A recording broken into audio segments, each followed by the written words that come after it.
Kasi Kami nga, din dito, BBM, gutom na. kasi itong, Sir, yung taxi driver ko kanina, 18 hours on the road, ang take home pay 500. Nako, May grabe. magkanong bigas, 600, 67 nga yung maganda-ganda. Pero gutom talaga ang dinadanas ng buong ng mga katauhan, kung sa Bisaya pa, sa kalibutan, especially in the Philippines, is a poor country.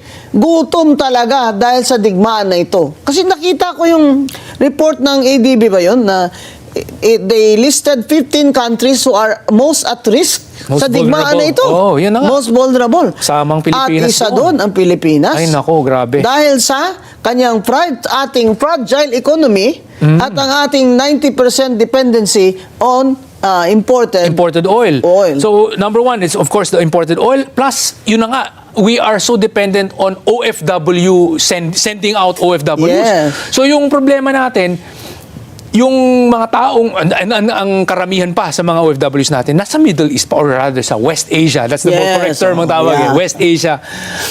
Ang dami sa mga tao, nandun sa area na yun, kung nasaan yung digmaan.